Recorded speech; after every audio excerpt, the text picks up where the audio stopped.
One of the fascinating things I find in the play is that all of these things that we normally associate with kind of personal intimacy, we would associate, say, being married, in his case, having a wife and a child, as having some priority in his life.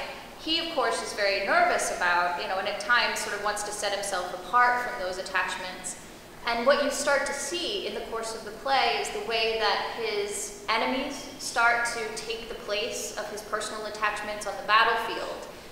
So just as he's trying to sort of push away, that kind of intimacy, you run into language in the play where, when he runs into Aufidius, he goes and he says, can we join forces? Aufidius gets pretty excited that Coriolanus is there, and he says, that he's happier to see and to join up with Coriolanus, happier than he was when he saw his new wife come over the threshold after they were married. Like, oh, okay. And there's a lot of really erotic language that emerges.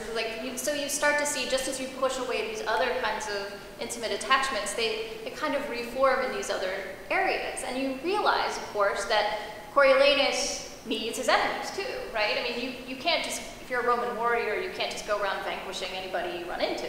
You gotta find somebody who's worthy of being vanquished. Otherwise, what's the point? You don't get a reputation for vanquishing, Jack over there when you could, attack somebody who's, actually ruling something. So there's a lot of this happening in the play. So listening to the ways that Coriolanus likes to think of himself as separate and sort of idealized, but ultimately falls prey to the same kinds of attachments that we all have. And I guess the last thing would be, there's a lot of body stuff going on in this play. A lot. And I mean, you're probably familiar with this sort of symbolism that goes with the body politic, right? We have it still today. It would have been cliche even in Shakespeare's time, but certainly familiar to audiences, the notion that, the government is the head of the body and that all of the parts of the system and the state are sort of interrelated yet connected and they need each other, and that sort of metaphor. But there's a sense in this play that the state and the metaphor to go with it is completely out of whack. I mean, there are bellies who need things that they're not getting at the beginning of the play. There's a lot of talk about wounds, tongues in wounds, and really kind of gross, in-your-face body metaphors that seem completely messed up, and that kind of reflect a kind of disorganized or disordered Roman state as well. And I think it's kind of surprising to hear how often those come up in the play, so it's definitely something to listen for.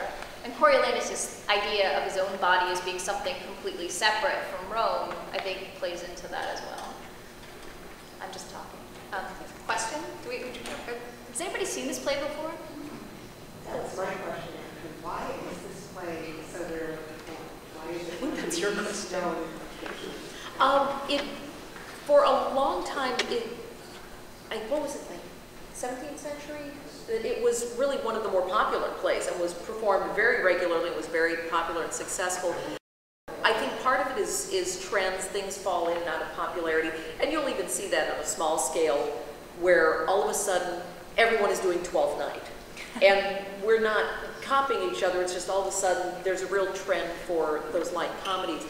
I think part of the problem with what the difficulty, I shouldn't say problem with this, is it does require a large cast. The language is very loaded and weighted. So I don't want to say inaccessible because I don't think it is, but it can stir up some controversy because it has very strong ideas about politics and the way government runs and the way government treats the people and the people view their government, and that can be somewhat controversial. I was half expecting Donna to tell me that she was setting this not only in contemporary United States, but that the people at the beginning of the play had set up tents, Occupy Rome tents or something. We are the 99%, or maybe they have, but I just don't know yet. We'll find out in about 37 minutes. Yes, my question was kind of similar. Why is Julius Caesar, which is kind of a political story too, performed so often where this gets overlooked? play. Yeah. You know, it fits the tragic paradigm, I think, a lot better. If you're trying to teach, you know, this is what a tragedy looks like, you know, Julius Caesar fits. There's a lot of understanding of politics that you would, I don't know if it's easier to explain Julius Caesar or Coriolanus, but, you know, even among college students, you know, they read it, okay. And I think to the likes of us, it's like there's so much going on in it. Even if you're looking at very contemporary issues, I mean, gender is all over this thing. You know, Volumnia as the mother who says that, you know, I'm going to misquote it, the one about Hecuba. She says, well, I know there's the one where, again, his mother, Volumnia, Coriolanus is saying to her, you know, didn't you always say that if Hercules was your husband, you'd have taken 6 of his labors for yourself and saved him the trouble? She's this sort of woman who's just extremely,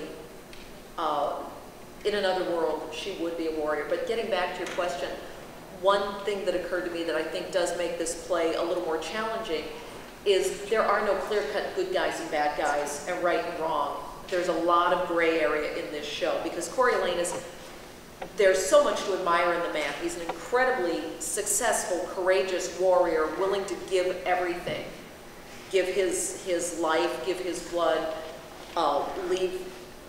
take time away from his beloved wife and child to go fight in Rome. And yet, he can be ignorant and thoughtless to the common people and completely disrespectful. And the politicians, really everyone in the show, has a lot of gray areas, a lot of good and bad to them. So it's not clear cut, and that can be challenging. It can be off-putting. there's a lot of anti-democratic stuff in there. And you wouldn't want him to be your president. Yes.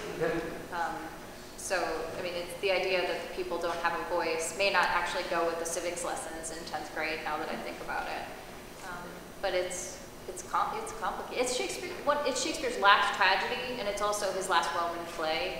And I think he was really spent a lot of time kind of thinking about the connections between English hierarchy and Roman hierarchy and democracy and republics and, you know, all kinds of ways of configuring government.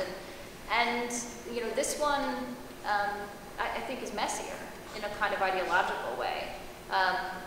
And certainly, you know, his later plays got more complicated and messy. And so maybe, you know, if we really think Shakespeare's hard enough to access, that the simple stuff we do first.